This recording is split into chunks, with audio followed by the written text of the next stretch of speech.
यः पृथ्वी भरवारणाय दिविजैः सम्प्रार्थितश्चिन्मयः सञ्जातः पृथिवीतले रविकुले मायामनुष्यो व्ययः निश्चक्रं हतराक्षसः पुनर्गात् ब्रह्मत्वमाद्यं स्थिराम् कीर्तिं पापहरां विधाय जगतां तं जानकीशं भजे। नमोऽस्तु रामाय सलक्ष्मणाय देव्यै च तस्यै जनकात्मजायै नमोऽस्तु रुद्रेन्द्रयमादिदेभ्यो नमोऽस्तु चन्द्रार्कमरुद्गणेभ्यः। रामं रामानुजं सीतां भरतं भरतानुजं सुग्रीवं वायुसूनुं च प्रणमामि पुनः पुनः। श्रीराम जय जय राम श्रीराम जय जय राम। दृष्ट्वा दशरथो राजा कौसल्यामुदे तदा भोक्ष्यमाणो दशरथो राममेहीति चासकृतौ आह्वयत्यति हर्षेण प्रेम्णा नायाति लीलया आनयेति च कौसल्याम् आहसा सस्मिता सुतम्। నలుగురు కుమారుల చేత ప్రాజాపత్య పురుషుడు ద్వారా ఇచ్చినటువంటి పాయసము ద్వారా కలిగారు, నామకరణాలు చేశారు. యస్మిన్ రమంతే మునయో విద్యయా జ్ఞాన విప్లవే తం గురుః ప్రాహ రామేతి రమణాద్ రామ ఇత్యపి అని రాముల వారికి నామకరణం చేశారు. భరణాత్ భరతో నామ లక్ష్మణం లక్షణాన్వితం శత్రుఘ్నం శత్రుహంతారం ఏవం గురువు అభాషత అని చెప్పి వాళ్ళ పేర్లకు ఉన్న విషయాన్ని సుస్పష్టంగా చెప్పారు.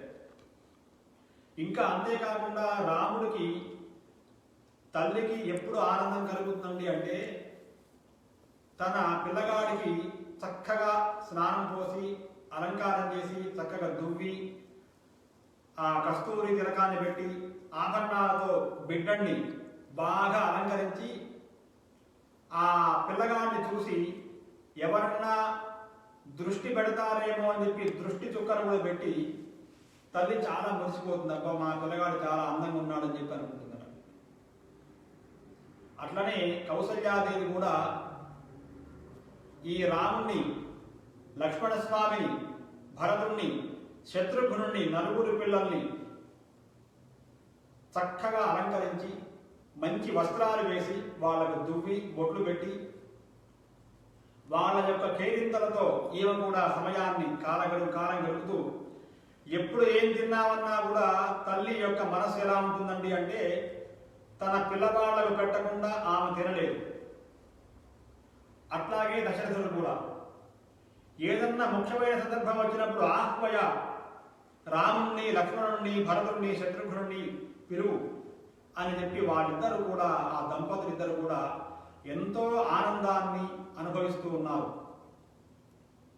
ఇంకంతేకాకుండా మాసి మాసి ప్రకుర్వతి వాయనాని విచిత్రాన్ని సమలంకృత్య రాఘవం. మనకు దేశీయ ఆచారం ఏంటంటే అడుగులు వేస్తే అరిసెలు పెట్టాలని, మాటలు మాట్లాడితే చిలకలు పంచాలని, బోర్ల పడితే బొబ్బట్లు పెట్టాలని ఇటువంటి ఆచారాలు ఉన్నాయి కదా. కౌసల్యాదేవి కూడా ప్రతి మాసానికి ఏ ఏ మార్పులు వస్తున్నాయో అవి పురస్కరించుకొని కౌసల్యాదేవి అందరికీ కూడా అనేక రకాల వాయనములు అంటే ఏవో అప్పములో పప్పములో అన్ని చక్కగా ఇచ్చి అన్నీ కూడా యథాక్రమంగా పిల్లగాడికి దృష్టి దోషం లేకుండా ఉండేటట్టుగా చేస్తున్నది. ఇంకంతేకాకుండా ఎప్పుడైతే కౌసల్యాదేవి ఏకాగ్రతంతో ఏదన్నా వంటకం చేసినప్పటికీ అప్పటికి ఆ మధ్యలోనే రాముడు వచ్చి అమ్మా నాకు పెట్టు అని అడిగేటువంటి చేష్టలు కూడా అనేకం ఉన్నాయి. ఇంకా అంతేకాకుండా శ్రీమద్భాగవతంలో చెప్పినట్టుగా కృష్ణ పరమాత్మ ఎట్లయితే ఉట్టి మీద ఉండేటువంటి వెన్నను దొంగిలించి మిగతా అందరికీ తాను తినకుండా అందరికీ పంచినటువంటి విషయాన్ని కూడా అధ్యాత్మ రామాయణంలో చెబుతున్నారు. రాముడు కూడా అట్లానే చేశాడు. శిక్యస్థం పాదయామాస గవ్యంచ నవనీతకం లక్ష్మణాయ దదౌ రామో భరతాయ యథాక్రమం. శిక్యము అంటే ఉట్టి, ఉట్టి మీద ఉండేటువంటి ఆ చల్లటి పెరుగుని వెన్నని, గవ్యం అంటే గవిభవం అంటే ఆవు నుంచి వచ్చేటువంటి పెరుగు, నవనీతం అంటే నిన్న తీయబడ్డ వెన్న, అవన్నీ కూడా ఆయన తల్లి లేనప్పుడు ఎవరు గమనించకుండా ఉండేటువంటి సమయంలో అందరికీ పంచుతున్నాడు. ఒక్కొక్కసారి ఆయన గొడవలకు ఆయన యొక్క బాల్య చేష్టలకు అంతు లేకుండా ఉంది. ఒక్కొక్కసారి ఆ కౌసల్యాదేవికి పట్టుబడడానికి ఆమె ఎంత పరిగెత్తినా కూడా దొరకలేట స్వామి. సామాన్యంగా పరమాత్మ దొరుకుతాడా? ఎంత పరిగెత్తాలి? అగ్రాహ్య అని స్వామికి పేరు. అగ్రాహ్య శాశ్వత కృష్ణో లోహితాక్ష ప్రదర్దన అంటుంది విష్ణు సహస్రనామం. అంటే ఆయన ఏమాత్రం కూడా పట్టుకోవడానికి సాధ్యపడడు. కాబట్టి వేద విదేహచాహం, నేను వేదాంతముల ద్వారానే పట్టుబడతాను, భక్తికి మాత్రమే పట్టుబడతాను, ఇంక దేనికి పట్టుబడని చెప్పి స్వామి చెప్పాడు. ఆయన దేంతో బంధించలేం మనం. అట్లా కౌసల్యా మాత పరిగెత్తి పరిగెత్తి పరిగెత్తి ఆయన్ని పట్టుకుందామంటే దొరకకపోతే తల్లి యొక్క అవస్థను చూసి దొరుకుదాన్లే అని దొరికాడు. అట్లా యోగుల యొక్క హృదయాలకే చిక్కినటువంటి వాడు కౌసల్యాదేవి యొక్క ప్రేమకు చిక్కాడు. అంటే పరమాత్మ సులభుడు ప్రేమకు భక్తికి. అట్లా అనేక బాల్య లీలలు జరిగినాయి. ఆ తరువాత కౌసల్య ధావమానాపి ప్రస్ఖరంతి పదే పదే అనే విషయం చెప్పుకున్నాం. ఆ తరువాత వశిష్ఠ మహాముని చేత ఉపనీతాః కుమారాః ఉపనయనం చేశారు. ఆ తరువాత వాళ్ళు సర్వ విద్యా విశారదాః కులగురువు దగ్గర విద్యలని కూడా అభ్యాసం చేశారు. ఇంకంతేకాకుండా ధనుర్వేదేచ నిరతాః సర్వశాస్త్రార్థవేదినః ధనుర్వేదంలో చాలా నిష్ణాతులైనారు ఈ నలుగురు కుమారులు కూడా. ఇంకా అంతేకాకుండా సేవ్య సేవక భావేన శత్రుఘ్నో భరతం తథా అంటే సేవకుడు సేవ్యుడు. సేవ్య అంటే పరమాత్మ, సేవకుడు అంటే సేవించేటువంటి వాడు. రాముడితో లక్ష్మణస్వామి, భరతుడితోని శత్రుఘ్నుడు ఇద్దరు కలిసి ఉన్నారు. అట్లా అశ్వారూఢో వనం యాది మృగయాది సలక్ష్మణః హత్వా దృష్ట మృగాన్ సర్వాన్ పిత్రే సర్వం న్యవేదయత్. ఆయా సందర్భాల్లో బయటికి వెళ్ళి వనానికి వెళ్ళి దుష్ట మృగాలనే హింసించాలి కానీ మంచి మృగాలను హింసించరాదు అంటుంది రామాయణం. కాబట్టి చెడ్డ మృగాలని అంటే గ్రామానికి ఆ పట్టణానికి ఉండేటువంటి హాని కలగకుండా ఉండేటువంటి మృగాలను మాత్రం సంహరించి తన యొక్క తండ్రి గారి దగ్గరకు వచ్చి సర్వ విషయాలను చెప్పేవాడు. బంధుభి సహితో నిత్యం భుక్త్వా మునిభిరన్వహం ధర్మశాస్త్ర రహస్యాన్ని శృణోతి వ్యాకరోతి చ. అందుకే ఉత్తరోత్తర వక్తాచ వక్త వాచస్పతి యథా అని అంటుంది రామాయణం. అయోధ్యాకాండలో రాముల వారి యొక్క గుణగణాన్ని కీర్తిస్తూ ఏదన్నా ఒక అంశం మొదలు పెట్టాడంటే ముందు వింటాడు. ఇంకా ఆయన చెప్పాడంటే ఇంకా వేరే వాళ్ళు చెప్పడానికి ఏం అవకాశం ఉండదు. ఉత్తరోత్తర వక్త వాచస్పతి యథ బృహస్పతి దేవగురు ఎట్లా మాట్లాడతాడో ఆ రకంగా మాట్లాడతాడు. శాస్త్రార్థాలను ఆయన చక్కగా క్షుణ్ణంగా అధ్యయనం చేశాడు గురువు గారి దగ్గర. అంతేకాకుండా వారిని చెబుతున్నాడు అని బాల్య లీలలు, బాల్య చేష్టలు మొత్తం కూడా వివరించారు. ఏవం వరాత్మా మనుజా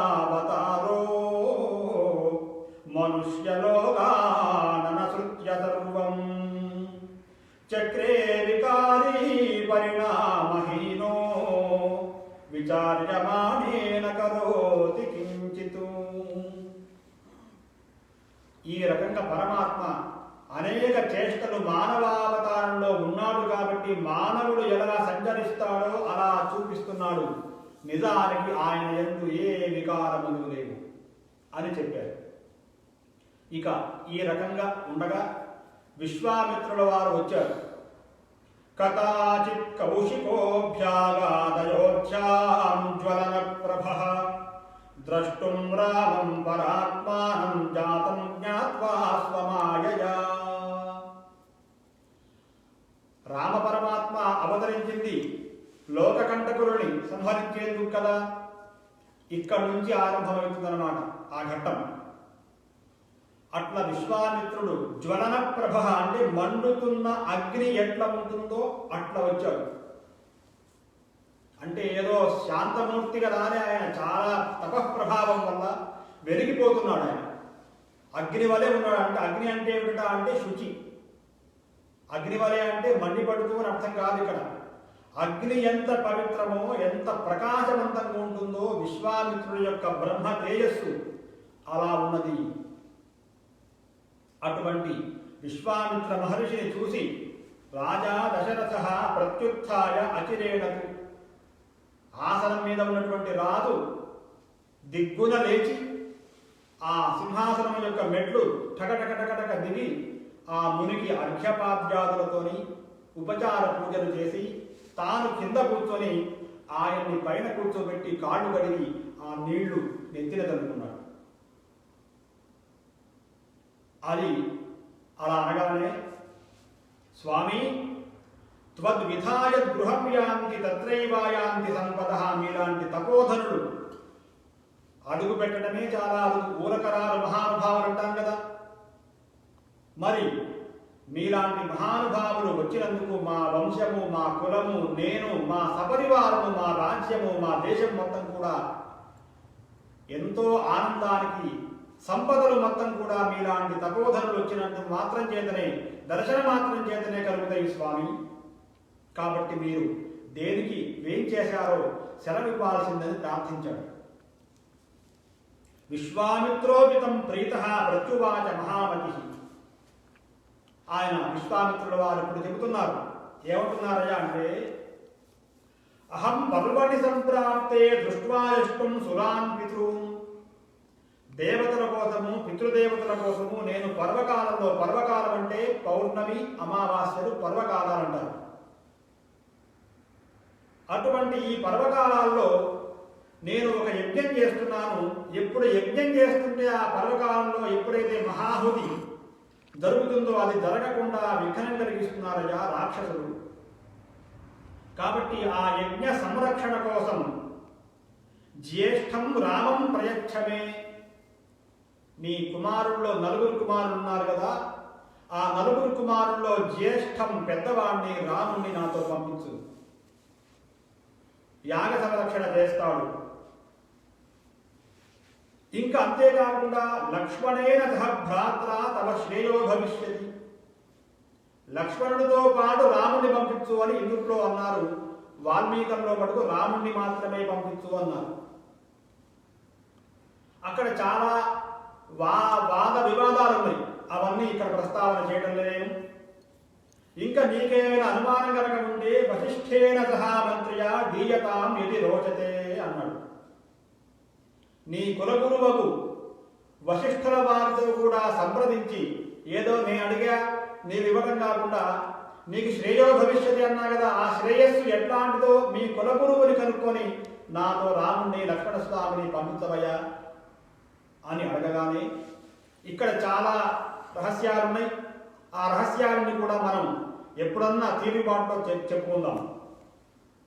అయితే నీవనుకుంటావేమో అని చెప్పి లక్ష్మణస్వామి వారిని, రామస్వామి వారిని పంపించను, నేను వస్తానయ్యా అని చెప్పి అన్నాడు దశరథుడు.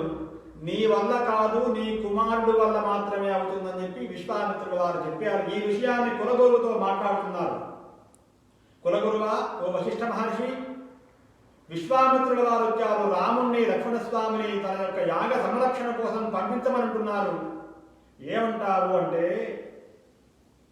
నేను ఎంతో కాలంగా 60,000 సంవత్సరాలు కష్టపడి తపస్సు చేసి పిల్లలను పొందాను. ఇటువంటి సందర్భంలో నా రాముడే గనక నన్ను వీడి కొన్ని రోజులు వెళ్ళినా కూడా ఆ మరుక్షణమే నేను మరణిస్తాను, నా జీవనం సాగదు, నా దేహం పడిపోతుందని చెప్పి కులగురువుకు వశిష్ఠులతో చెప్పారు. బహువర్ష సహస్రాంతే కష్టేనోత్పాదితాస్తుతా, ఎంతో కష్టపడి సంపాదించుకున్న పిల్లల్ని నేను ఇలా అడవి పాలు చేస్తానా కులగురువు అంటే, ఒకవేళ మరి నేను ఇవ్వకుండా ఉన్నట్లయితే ముని శాపం దాస్యతి, నేను ఇవ్వనయ్యా అంటే ఇస్తా అని చెప్పాను, ఏం కావాలో తప్పకుండా చేస్తా అన్నాను, ఆడిన మాట తప్పడం మా వంశాచారం కాదు, ఇవ్వకుండా పంపిస్తా అంటే ఆ ముని విశ్వామిత్రుడు నన్ను శపిస్తాడేమో అనేటువంటి సందేహాన్ని వశిష్ఠుల వారి దగ్గర దశరథుడు ప్రస్తావన చేశాడు. అప్పుడు ఆయన చెప్తున్నాడు, వశిష్ఠ ఉవాచ శృణు రాజన్ దుష్యతమం గోపనీయం ప్రయత్నతః. ఓ దశరథ, నీవు అజ్ఞానంలో ఉండి ఇలా మాట్లాడుతున్నావు, నీకు జ్ఞానాన్ని ఉపదేశం చేస్తున్నాను విను. రాముడంటే ఎవరనుకుంటున్నావు? భూమేర్ భారావతారాయ బ్రహ్మణా ప్రార్థితః పురా సరేవ జాతో భవనే కౌసల్యాయాం తవానఘ. కౌసల్యాదేవికి నీకు రాముడు కుమారుడు అనుకుంటున్నావు, కానీ భూమేర్ భారావతారాయ, భూమి యొక్క భారం పోగొట్టేందుకు అవతరించినటువంటి శ్రీమన్నారాయణమూర్తి. నీవు ఎవరివి అంటే నీ పూర్వజన్మ వృత్తాంతం చెబుతా విను. నీవు కశ్యప ప్రజాపతివి, కౌసల్యాదేవి అదితిదేవి. మీ ఇద్దరు దంపతులు పూర్వకాలంలో ఘోర తపస్సు చేసి పరమాత్మను సంతోషపెట్టి వరాన్ని పొందారు. ఏం వరం పొందారయ్యా అంటే, స్వామి నీవే మా కడుపున పుట్టాలి అని వరం పొందారు మీరు. అందువల్ల ఆనాడు మీరు చేసినటువంటి తప ఫలితంగానే ఈనాడు మీ గర్భావాసంలో మీ గర్భం నుంచి స్వామి ఆవిర్భవించాడు. కాబట్టి నీవు విచారించాల్సింది ఏమీ లేదు, విశ్వామిత్రుల వారితో రామలక్ష్మణుని పంపించు అని చెప్పి తత్వరహస్యాన్ని ఉపదేశించాడు వశిష్ఠుడు. గత కల్మషుడై ఆనందోత్సాహాలతో, స్వామి ఇంకా మీరు చెప్పిన తర్వాత నేను వెనకంజ వేసేది లేదు అని చెప్పి విశ్వామిత్రుల వారితో రామలక్ష్మణుల్ని పంపించారు. ఆహూయ రామ రామేది లక్ష్మణేది చ సాదరం ఆలింగ్యమూర్ధ్యమజ్ఞాయ కౌశికాయ సమర్పయత్. కౌశికుడికి వాళ్ళిద్దరిని కూడా ఇచ్చారు. ఈయన చాలా ఆనందోత్సాహాలతో వచ్చిన పని వెంబడే పూర్తయింది కాబట్టి వాళ్ళిద్దరిని కూడా తీసుకొని నడుచుకుంటూ విశ్వామిత్రుల వారు ముందు, రామలక్ష్మణులు వెనకాల ఇద్దరు ఆ గురువు యొక్క మార్గంలో పయనిస్తూ ఉన్నారు. అలా కొంత దూరం వెళ్ళిన తర్వాత బల అతిబల అనేటువంటి విద్యలని విశ్వామిత్రుల వారు రాముడికి ఉపదేశం చేశాడు. దాన్నే లక్ష్మణస్వామి పాటించాడు. ఆ తర్వాత అలా ముందుకు వెళుతూ ఉండగా ఈ ప్రాంతంలో తాటక అనేటువంటి ఒక రాక్షసి ఉందయ్యా. బాధతే లోకమఖిలం జహితాం అవిచారయం. ఆమె కనిపించగానే నీవు వేరేటువంటి ఆలోచన లేకుండా, ఈమె స్త్రీ కదా, అది కదా, ఇది కదా అనేటువంటి ఆలోచన లేకుండా నీవు ఆమె కనిపించగానే బాణప్రయోగం చేసి సంహారం చేసి అని విశ్వామిత్రుల వారు చెప్పటం, ఆమె నిజంగానే కనిపించటం, వెంబటే తథేతి ధనురాదాయ సగుణం రఘునందన టంకామకరోత్తేన శబ్దేన పూరయద్వనం. ఆ రాముడి యొక్క వెంటి నారి యొక్క శబ్దం ఆ అడవి మొత్తం కూడా మారుమోగింది, ప్రతిధ్వనించింది. ఒకే ఒక బాణంతోని తాటక సంహారం చేశాడు. ఆమె వాస్తవానికి ఒక యక్షిణి అని చెప్పి ఇక్కడ అధ్యాత్మ రామాయణంలో చెప్పారు. ఆమె శాప ప్రభావం వల్ల అలా అయింది. ఆ శాపోపసంహారం చేసి రాముల వారు చుట్టూ ఆమె శాప విముక్తిని పొంది రాముడికి, లక్ష్మణస్వామికి, విశ్వామిత్రుడికి పరిక్రమ చేసి తన ఏ యొక్క లోకానికి వెళ్ళాలో ఆ లోకానికి వెళ్ళిపోయింది. అటువంటి మంచి మహత్కృత్యాన్ని చేసినటువంటి స్వామిని, రామచంద్ర స్వామిని విశ్వామిత్రుడు కౌగిలించుకున్నాడు. తతో అతిహృష్ట పరిరభ్య రామం మూర్ధన్యవక్రాయ విచించకించితు సర్వాస్త్రజాలం సరహస్య మంత్రం ప్రీత్యాభిరామాయ దదౌ మునీంద్ర. ఆ తరువాత దగ్గర 60,000 దివ్యాస్త్రాలను విశ్వామిత్రుల వారు రాముడికి ఉపదేశం చేశారు. దాన్ని జుంభకాస్త్రాలని చెప్పి ఉత్తర రామచరితంలో చెప్తారు ఈ మాటని. అటువంటి అనేక రకాల అస్త్రాలు ప్రయోగ ఉపసంహారాత్మకంగా ఉండేటువంటి శస్త్రాలని, అస్త్రాలని, అనేక ధనుర్విద్యలో ఉండేటువంటి రహస్యాలని అన్నీ కూడా ఉపదేశం చేశాడు.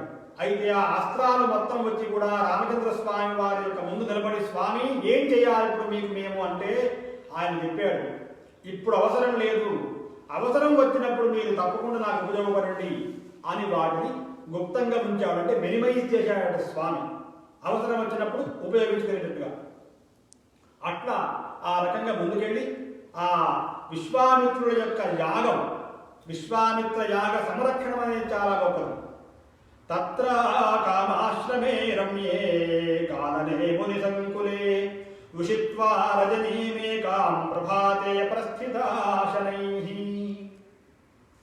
అట్లా ఒక రాత్రి పూట ఒక ఆశ్రమంలో ఉండి రజనీం ఏకాం రజనీం, ఒక్క రాత్రి ఉండి ఆ తెల్లవారుజామున విశ్వామిత్రుల వారు చెప్పినటువంటి మాటే కౌసల్యా సుప్రజా రామ పూర్వా సంధ్యా ప్రవర్తతే ఉత్తిష్ట నరశార్దూల కర్తవ్యం దైవమాంధికం అని చెప్పినటువంటి ఏదైతే మనం వెంకటేశ్వర స్వామి సుప్రభాతంలో మొట్టమొదటి శ్లోకం ఏదైతే ఉందో ఆ మాట శ్రీమద్ రామాయణంలో బాలకాండలో రాముల వారిని మేలుకొల్పుతూ విశ్వామిత్రుల వారు చెప్పినటువంటి మాట.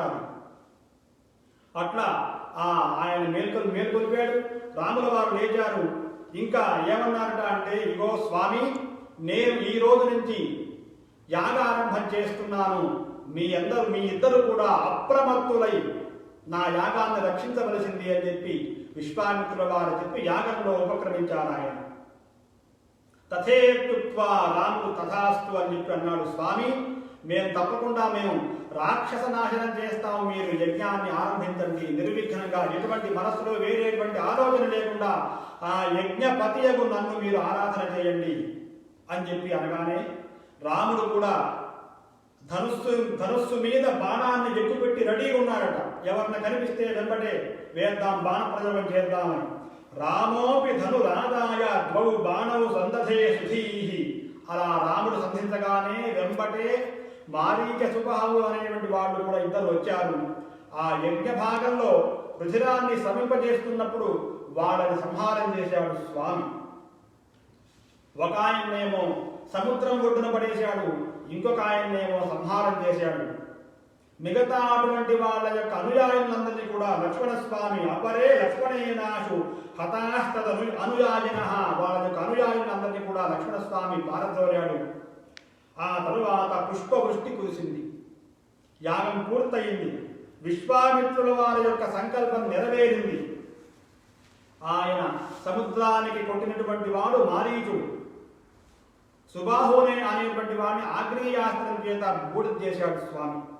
అటువంటి ఈ మహారాక్షసుడిని ఎంతో కాలం నుంచి ఉండేటువంటి ఈ రాక్షస వీరులని రాముడు ఒకే ఒక బాణంతో సంహారం చేయగా అంకేనివేశ్య తన యొక్క తొడయందు రాముల వారిని కూర్చోబెట్టుకున్నాడు.